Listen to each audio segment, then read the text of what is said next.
Kejadian pasal 22 ayat 1 sampai 18. Kalau saudara sudah dapat katakan luar biasa. Luar biasa. Kita baca bersama-sama. 3, 2, 1. Setelah semuanya itu Allah mencoba Abraham. Ia berfirman kepadanya, Abraham.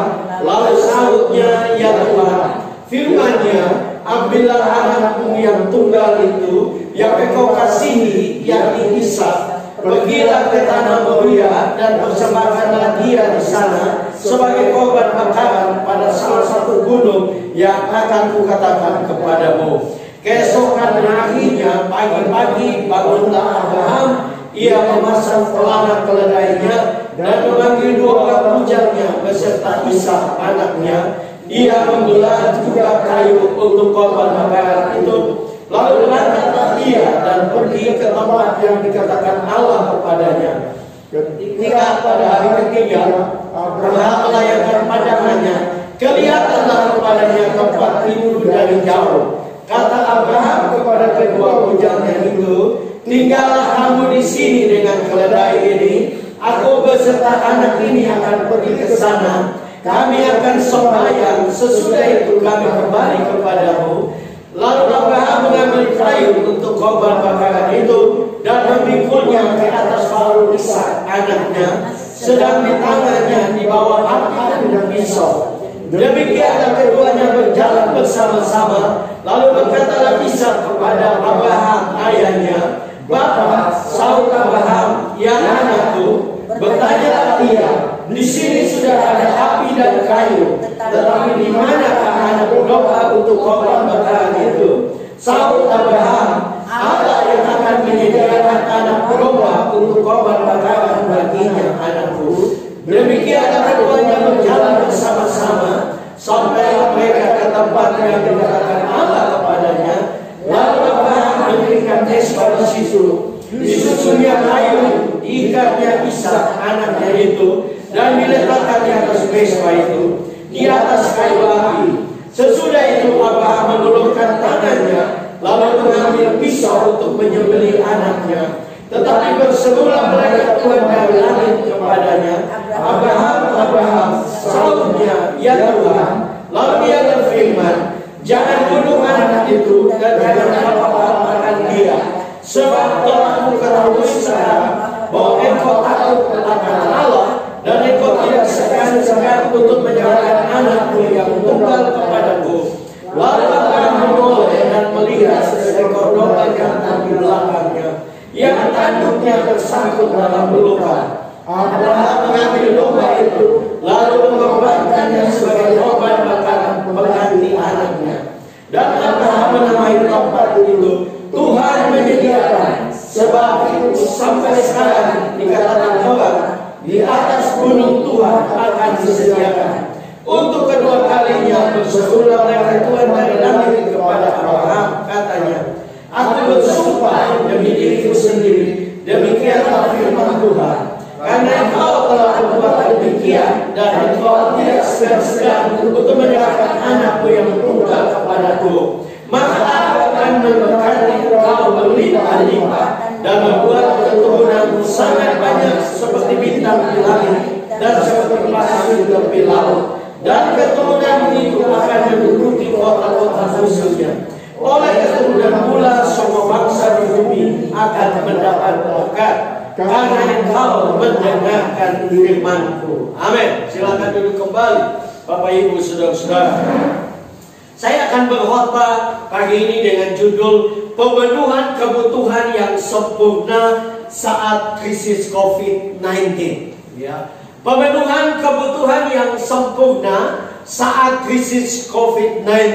Nah, Bapak Ibu Saudara-saudara, kita semua tahu ya lewat berita-berita, bahkan mungkin kita juga mengalami bahwa dampak dari COVID ini sangat luar biasa. Amin. Ya.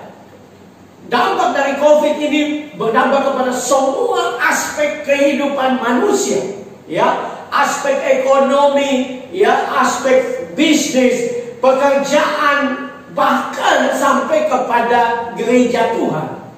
Ya.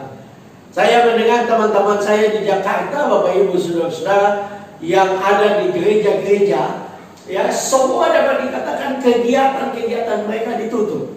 Ya mungkin sekarang sudah mulai baik karena puji Tuhan buat penurunan COVID yang luar biasa. Ya. Tetapi Bapak Ibu Saudara-saudara, kita harus sadar bahwa kita sedang hidup di satu kondisi kehidupan yang dimana kita harus sungguh-sungguh hidup dan bergantung kepada Tuhan. Amin. Kita harus sungguh-sungguh berharap kepada Tuhan sehingga saya dan saudara bisa melewati krisis yang sedang terjadi. Bahkan saya menyadari bahwa firman Tuhan berkata kepada kita bahwa keadaan dunia di mana saya dan saudara hidup ini dapat dikatakan tidak bertambah baik. Ya, keadaannya makin jahat. Karena itu saya dan saudara harus sadar untuk kita sungguh-sungguh mencari Tuhan. Ya, yang dapat menolong kita, yang dapat campur tangan dalam hidup saya dan saudara. Kita harus sadar bahwa hanya Tuhan yang dapat menolong kita. Ya, termasuk gereja Tuhan, termasuk kita pendeta. Ya, tadi saya di jalan dengan Pak Gembala dan bercerita banyak tentang pelayanan di sini. Saya menyadari bahwa tidak gampang untuk melakukan pelayanan perintisan, ya, di daerah yang mayoritas bukan Kristen, ya, dan itu tidak gampang. Tetapi saya percaya bahwa ya gereja ini tidak berjalan sendiri. Amin. Gereja ini berjalan bersama dengan Tuhan dan Tuhan yang akan menolong. Amin. Tuhan yang akan mencukupi. Saya tidak tahu Bapak Ibu Saudara yang hadir jemaat Tuhan ada dengan pergumulan apa dalam rumah tangga, mungkin dengan suami, mungkin dengan anak-anak, dengan pasangan kita, dengan pekerjaan kita, dengan ekonomi kita. Kita harus sadar bahwa hanya Tuhan yang bisa menolong kita. Amin. Dan kalau Tuhan menolong itu tidak setengah-setengah. Amin. Karena dia dapat memenuhi kebutuhan saya dan saudara. Nah, kita sedang membaca tentang kisah seorang yang luar biasa. Bagi saya seorang salah satu dari para patriark, yaitu orang-orang yang sungguh-sungguh hidup bagi Tuhan, percaya kepada Tuhan, menjadi teladan bagi kita, yaitu Abraham. Ya. Nah, kita harus sadar bahwa Abraham pun, Bapak Ibu Saudara-saudara, dalam perjalanan kehidupannya yang dipanggil khusus oleh Allah pun tidak gampang. Ya. Kenapa? Karena Abraham untuk menunggu Ishak lahir saja selama 25 tahun dia juga jatuh bangun, ya. Dia juga berbuat dosa, dia juga melakukan kesalahan. Sarah istrinya juga melakukan kesalahan. Artinya saya dan saudara harus sadar bahwa untuk mencapai apa yang menjadi rencana Tuhan dengan pertolongan Tuhan, di mana Tuhan yang dapat memenuhi kebutuhan kita, menjawab doa-doa kita, itu membutuhkan waktu. Ya. Saya meneliti dan saya menemukan orang-orang hebat itu tidak instan untuk meraih sesuatu yang besar. Tidak instan untuk apa yang menjadi doanya, apa yang menjadi impiannya itu Tuhan penuhi. Ya, kita tahu secara khusus Abraham untuk jawaban doa janji Tuhan bahwa dia akan punya anak dan keturunannya seperti bintang di langit, itu tunggunya itu 25 tahun. Ya. Memang kalau sekarang 25 tahun itu terlalu lama karena kita usia harapan hidup orang Indonesia itu cuma 60-an tahun, ya. Jadi itu terlalu lama. Tapi zaman dulu karena mereka hidup 100-an tahun lebih pada zaman Abraham, maka dengan demikian itu sesuatu yang dapat dikatakan dapat dijalani. Ya, saya membaca tentang Musa, dia ingin untuk membebaskan orang Israel dan dia menunggu selama 40 tahun. Itu waktu yang lama. Ya, kita tahu tentang Yusuf, bagaimana dia bermimpi untuk menjadi seorang pemimpin besar dan tunggunya itu 13 tahun. Ya, jauh juga menunggunya. Dia sudah diurapi menjadi raja, tapi betul-betul menempati posisi raja itu tunggunya 13 tahun. Artinya, saya dan saudara harus sadar bahwa Allah yang dapat memenuhi kebutuhan kita, pergumulan kita, mimpi kita, doa kita. Tapi Tuhan mau supaya kita belum betul-betul percaya kepada Dia. Amin. Terus bersikap yang benar, bersikap positif, dan mulai belajar untuk mempercayai Allah sekalipun kita tidak melihat. Karena hanya Tuhan yang dapat menolong saya dan saudara. Ya, saya tidak tulis di sini, tetapi sambil berbicara kepada saudara, Tuhan ingatkan saya bagaimana Tuhan memenuhi kebutuhan saya. Ya, tahun Januari tahun 2004 saya keluar dari Malang dan saya pergi ke Manado untuk melayani dengan mertua saya. Dan waktu datang kami mulai kontrak rumah. Dan waktu kami kontrak rumah, Bapak Ibu Saudara, itu memberatkan karena tiap tahun ya kami tidak bisa kontrak terlalu panjang karena keuangan terbatas. Bahkan dapat dikatakan tidak punya uang. Ya. Dan tiap tahun itu naik, pemilik rumah menaikkan karena ya begitu sudah. Ya.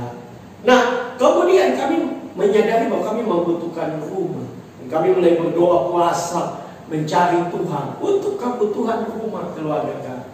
Dan singkat cerita Bapak Ibu Saudara-saudara, Tuhan melakukan mujizat dan kami mendapatkan rumah, bahkan bukan dari jemaat, bukan dari kita ya istilahnya, tapi Tuhan kirim lewat orang dari gereja lain, dari gereja Katolik, ya. Nah, saya percaya hal yang sama dapat terjadi dalam kehidupan kita.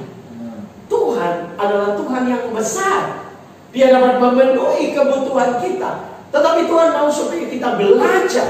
Kita belajar untuk terus mempunyai sikap yang benar di hadapan Dia. Dan terus memperkatakan kebenaran tentang siapakah Allah yang kita sembah dan kita layani. Bapak Ibu Saudara. Nah, ada dua hal yang kita bisa belajar dari kebenaran kisah tentang Abraham. Yang pertama, pemenuhan kebutuhan yang sempurna saat krisis COVID-19 dengan menjalani kehidupan ini dengan sikap positif. Ya, hidup ini tidak gampang. Ya. Tetapi saya dan saudara, Tuhan mau untuk saya dan saudara bersikap positif dalam menjalani kehidupan ini. Ada orang yang membuat ungkapan lucu bilang begini, saudara, seringkali kita didorong untuk positif-positif. Tapi saudara juga perlu negatif kalau saudara mau PCR atau antigen, ya. Karena kalau saudara positif itu berbahaya sekali. Tapi itu betul. Ya, saya dan saudara sadar bahwa Tuhan mau supaya kita positif. Nah, kita lihat tentang Abraham. Dikatakan Bapak Ibu Saudara bahwa pagi-pagi, ya dapat dikatakan dia bangun pagi, Abraham bangun pagi-pagi dan dia langsung berangkat. Ya, artinya Abraham tidak perlu waktu banyak untuk berpikir, mempertanyakan Allah. Sebenarnya sebagai manusia, ya dia bisa mempertanyakan Allah. Karena Allah yang berjanji memberikan dia anak. Loh, habis janji, habis genapi, suruh persembahkan. Yang berikut, Abraham bisa mempertanyakan Allah karena di dalam kepercayaan Abraham, dalam penyembahan Abraham yang Abraham lakukan, tidak ada persembahan manusia. Tapi Alkitab mengatakan Abraham bangun pagi-pagi dan dia berangkat bersama dua bujangnya.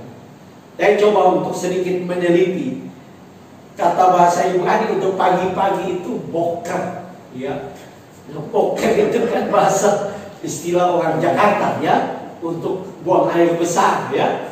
Tapi saudara, saya waktu membaca juga saya lucu, saudara. Tapi boker itu, saudara-saudara, itu bukan bicara tentang pagi saja, tapi itu bicara tentang fajar menyingsing, waktu masih dini hari. Artinya betul-betul Abraham mendengar perintah Tuhan, berita dari Tuhan, apa yang Tuhan suruh. Dia tidak lagi berpikir panjang, dia percaya apa yang Tuhan perintahkan itu datang dari Tuhan, dan dia lakukan dengan iman. Dia betul-betul bersikap positif dengan Tuhan dalam menjalani kehidupan ini.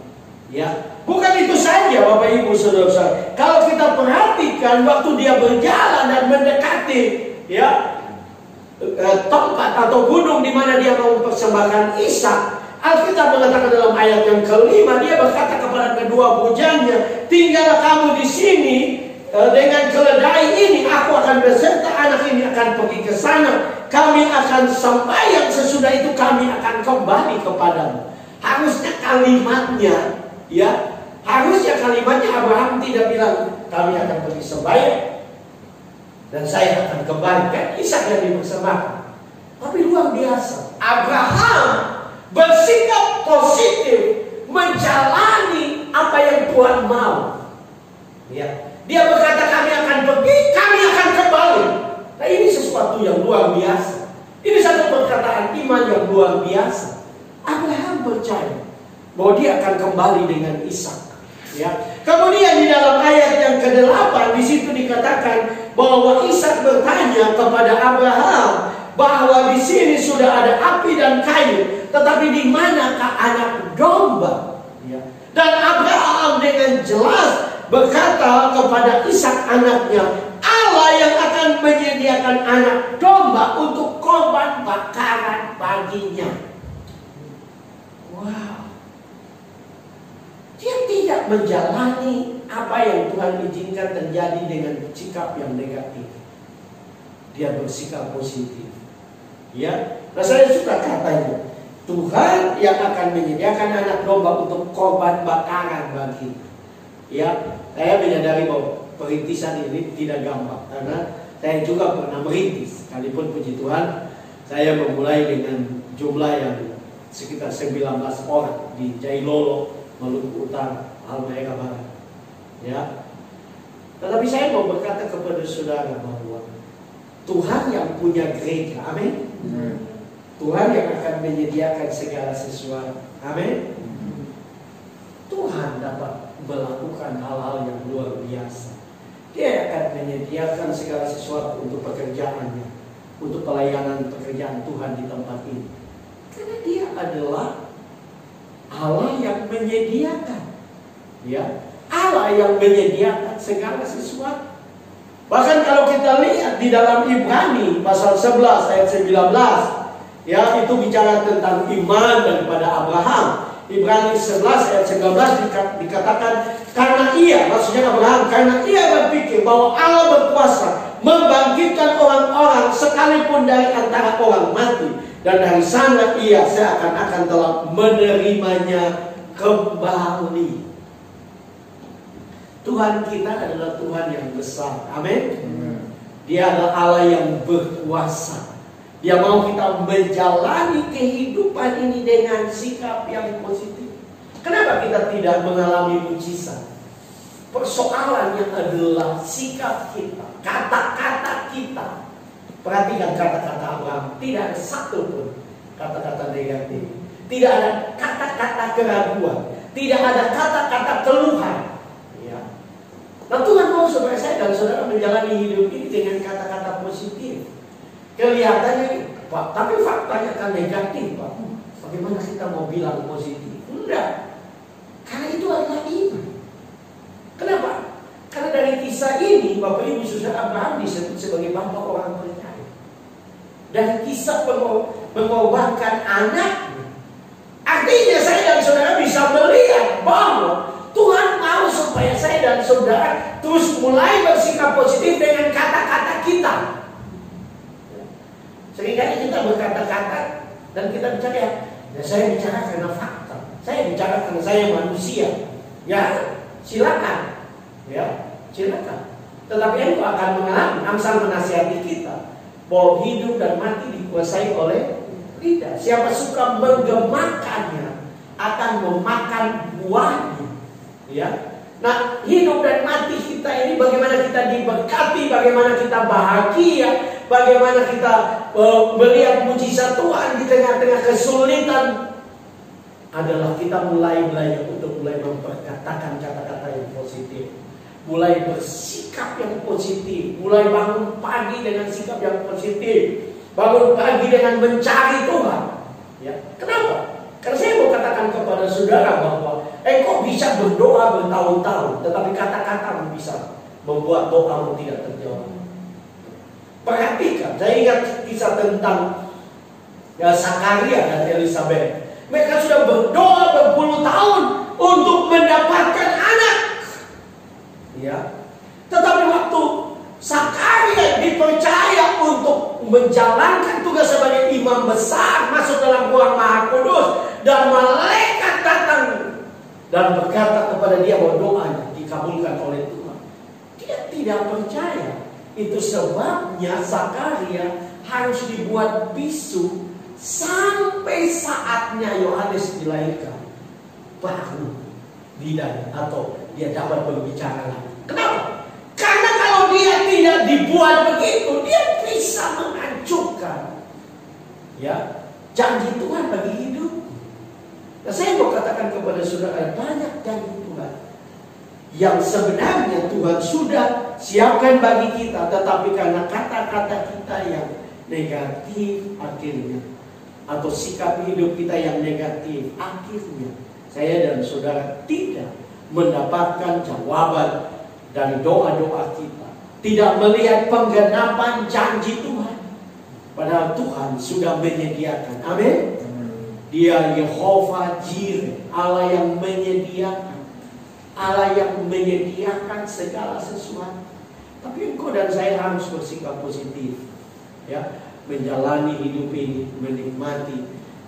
Kadang-kadang cara Tuhan menjawab doa kita berbeda dengan apa yang kita pikirkan. Bahkan dia menjawab doa kita melampaui apa yang kita pikirkan. Karena dia punya banyak cara. Dia punya berbagai cara untuk menolong saya dan saudara. Dia Allah yang baik. Nah, karena itu Tuhan mau supaya kita percaya. Mulailah setiap hari dengan sikap positif. Bangunlah setiap hari dengan pujian penyembahan. Cari Tuhan, berdoa kepada Tuhan. Jangan sibuk dulu dengan handphone. Karena ini zaman dimana kita tidak banyak kegiatan di luar, artinya kita lebih banyak dengan handphone kita. Saya percaya Tuhan mau supaya kita sadar. Nah, saya bicara kepada saudara, saya juga alami dalam hidup ini, bahwa Tuhan mau supaya saya menjalani kehidupan ini dengan sikap positif. Percaya bahwa Dia Allah yang baik. Dia yang akan memenuhi keperluan saya, kebutuhan saya, karena Dia yang menyediakan segala sesuatu. Amin. Kenapa? Karena tidak ada batasan untuk Allah untuk menyediakan. Amin. Dia dapat melakukan mujizat. Dia dapat berfirman dan semua ada. Amin. Kalau kita belajar Alkitab, kita akan menemukan Dia menciptakan dari tidak ada menjadi ada. Bahasa Latinnya ex nihilo. Dia menciptakan dari tidak ada menjadi ada. Sehingga kita akan menikmati sesuatu yang besar yang Tuhan sediakan bagi saya dan saudara. Yang penting kita terus menjalani kehidupan ini dengan positif. Karena kita tidak tahu berapa lama baru Tuhan jawab. Itu bukan urusan kita. Tugas kita adalah kita setia untuk berjalan, setia untuk menjalani. Faktanya kan Abraham sendiri dijanjikan keturunan seperti bintang di langit. Tidak kenyataan waktu dia hidup. Dia punya satu anak dari anak perjanjian. Memang ada Ismail, ada anak dari keturunan. Tetapi maksud saya adalah janji Tuhan tentang seperti bintang di langit kan tidak. Tapi pada akhirnya Tuhan menggenapi, betul tidak? Pada akhirnya keturunan seperti bintang di langit. Itu bicara tentang orang Yahudi. Bagaimana betapa hebatnya orang Yahudi. Betapa luar biasa keturunan Abraham digenapi. Janji Tuhan digenapi. Yang kedua, Bapak Ibu saudara-saudara yang kekasih dalam Tuhan Yesus, kalau kita lihat dari kebenaran firman Allah, saya menemukan sesuatu yang luar biasa. Sesuatu yang luar biasa. Pemenuhan kebutuhan yang sempurna saat krisis COVID-19 dengan saya menyebut dengan memberi nama baru kepada Allahmu. Nah, di dalam Kejadian 22 ayat 14 di situ dikatakan, dan Abraham menamai tempat itu Tuhan menyediakan. Sebab itu sampai sekarang dikatakan orang, di atas gunung Tuhan akan disediakan. Kenapa saya menyebut nama baru kepada Allah? Karena saudara, kalau saudara baca Alkitab dengan baik, sebelum Abraham tidak ada nama Yehova Jireh disematkan atau ditaruh atau ditempatkan kepada Allah atau disebutkan. Artinya artinya Abraham luar biasa, dia begitu percaya kepada Allah. Dia bahkan menyebut Allah dengan satu nama baru kepada Allah. coba untuk meneliti Alkitab, saudara, Allah kita itu adalah Allah yang mau supaya saya dan saudara belajar sebagai orang percaya untuk menyebut Dia dengan nama yang baru. Kenapa itu penting?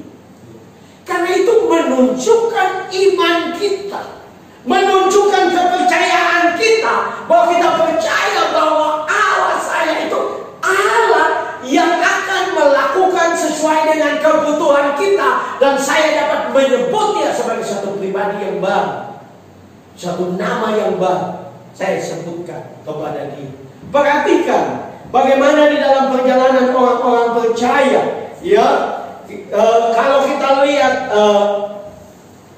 lihat seperti waktu orang Israel keluar dari Mesir dan mereka berperang dengan orang Amalek. Ya, di situ dikatakan Musa menyebut Allah dengan nama yang baru, yaitu Tuhan panji-panji keselamatan. Ya, Yehova Nisi, di mana Tuhan berperang ganti mereka. Itu adalah nama baru. Ya. Kemudian kita juga mengenal seperti Daud menyebut Tuhan adalah gembalaku, Yehova Ra'ah. Ya. Dia punya pengalaman, dia menyadari dan dia berani berkata bahwa Tuhan adalah gembala. Dan saudara, apa yang engkau bisa sebutkan tentang, ada banyak nama Allah, ya, ada banyak sebutan orang-orang percaya tentang Allah yang saudara bisa cari, ya. Tetapi kembali kepada apa yang saya ingin angkat, ya. Saya tidak tahu pergumulan hari ini. Mungkin engkau sedang bergumul dengan masa depan. Biarlah engkau menyebut Allah sebagai Allah masa depanku yang pasti. Mungkin engkau sedang membutuhkan mujizat, ya, mujizat terobosan untuk pekerjaan, untuk bisnis. Engkau bisa menyebut Allah dengan nama yang baru. Dan engkau mulai deklarasikan, engkau mulai nyatakan, engkau mulai berkatakan dengan iman, engkau terus berkatakan dengan iman, menyebut nama Allah dengan nama yang baru. Dan saya percaya, kalau engkau terus percaya, maka itu akan terjadi dalam hidupmu. Amin. Karena Allah kita adalah Allah yang besar, Allah yang luar biasa. Allah kita adalah Allah yang kreatif, Allah yang tidak terbatas. Itu sebabnya Allah kita, kalau kita meneliti Alkitab, dia datang dengan berbagai-bagai cara. Dan pengalaman-pengalaman iman itu berubah orang-orang percaya pada zamannya. Artinya apa sih? Sekali lagi, apa sih yang menjadi tantangan kita? Ya, apa sih yang menjadi pergumulan kita, doa kita, impian kita? Kita mulai memperkatakan, oh, engkau adalah Allah yang akan membuka jalan, engkau Allah yang memberkati, engkau Allah yang menyediakan segala sesuatu, engkau Allah yang menyembuhkan kalau engkau sakit.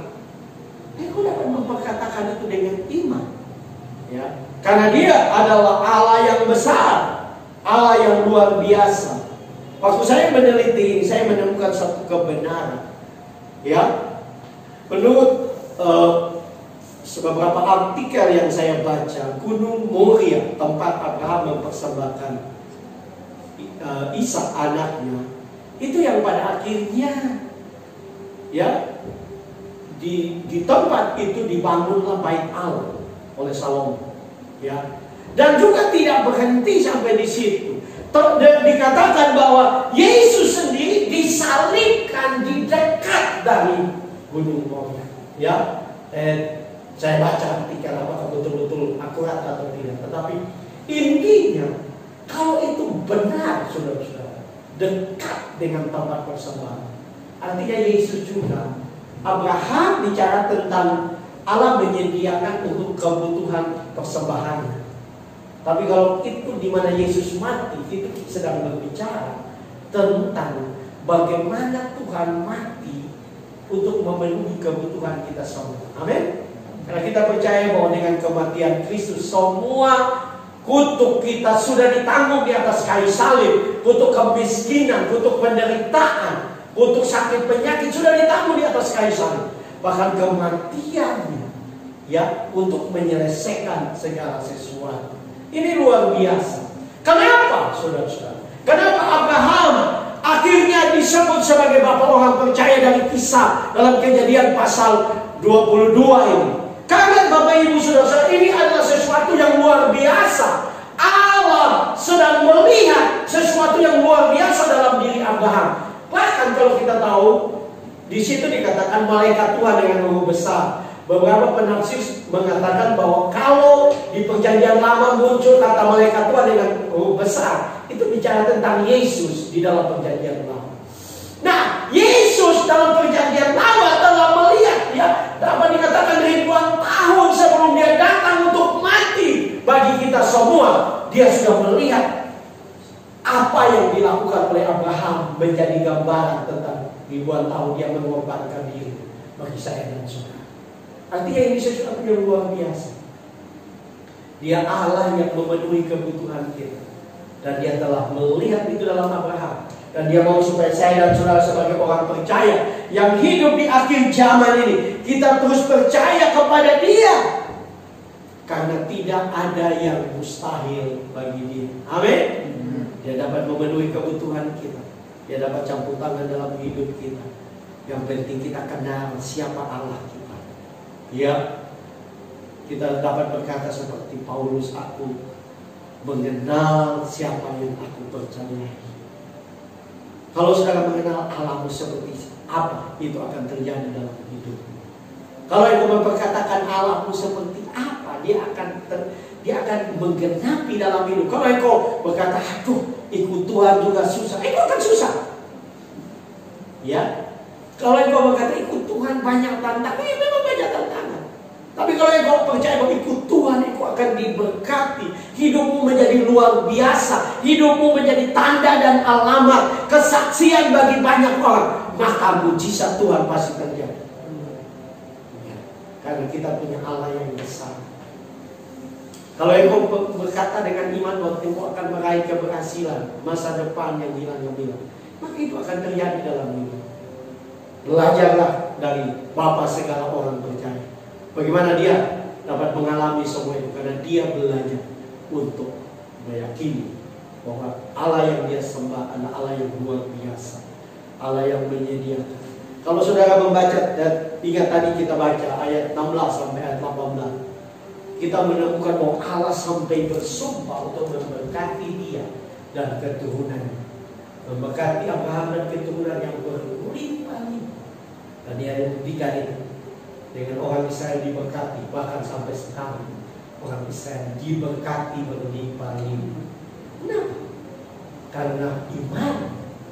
Kalau saudara melihat anak-anakmu, keturunanmu diberkati, mulai engkau bersikap positif, mulai memperkatakan dengan ini, meyakini dan mulai mendeklarasikan siapa Allah yang engkau sembah, maka mujizat akan terjadi dalam hidupmu. Saya akan mengakhiri khotbah saya pada siang hari ini dengan satu kisah yang saya baca, satu kejadian nyata di Amerika. Ya, ada satu radio Kristen yang memberi kesempatan untuk orang-orang menyatakan pokok doa, ya, apa yang menjadi kebutuhan mereka. Dan hari itu ada seorang ibu tua yang miskin yang menelepon ke radio itu. Dan waktu dia menelepon, dia berkata, tolong bantu doa karena saya tidak punya pekerjaan, saya tidak ada orang yang bisa menolong saya. Ya, saya tidak punya apa-apa di rumah untuk makan. Ya, saya hanya minta bantuan doa supaya mujizat Tuhan. Tuhan mengirimkan berkatnya untuk saya bisa makan pada besok hari. Nah, pada waktu siaran itu berlangsung, ada seorang ateis yang mendengar apa yang diminta oleh ibu yang sudah tua ini, ya.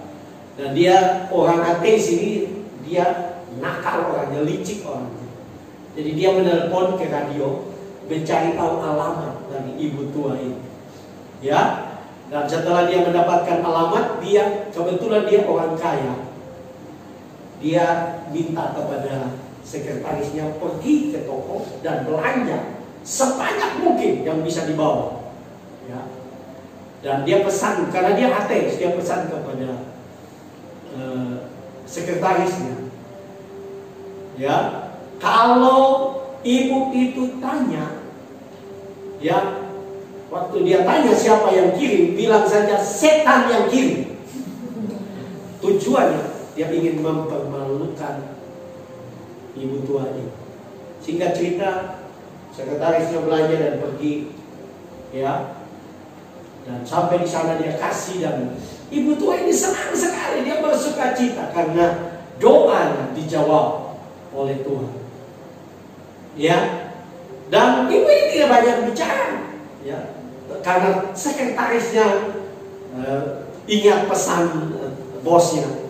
Jadi dia bilang begini, ya, ibu tidak ingin tahu siapa yang kirim ini, ya. Dan ibu ini dengan tenang dia bilang, saya jujur saya tidak ingin tahu siapa yang kirim ini, ya. Tapi saya percaya kalau Tuhan yang perintah orang untuk berkati saya, setan pun taat. Kalau Tuhan mau berkati kita, setan pun taat. Amin. Tuhan bisa pakai siapapun untuk berkati kita. Tuhan bisa pakai siapapun untuk membuka jalan bagi kita. Tuhan bisa pakai siapapun untuk menolong kita. Bang, saya mendengar ada banyak kesaksian anak-anak Tuhan yang diberkati dengan orang-orang yang beragama lain, bahkan mungkin orang-orang yang membenci kekristenan. Karena kalau Tuhan yang perintah, setan pun taat. Ya, kalau Tuhan yang berkati, setan pun taat. Artinya mana? Kita sungguh-sungguh dengan Tuhan. Kita menjalani hidup ini dengan sikap yang positif. Kita mulai memperkatakan siapakah Allah kita, Allah yang kita sembah. Dan percaya bahwa Yehova Yireh, Allah yang menyediakan segala kebutuhan saya dan saudara.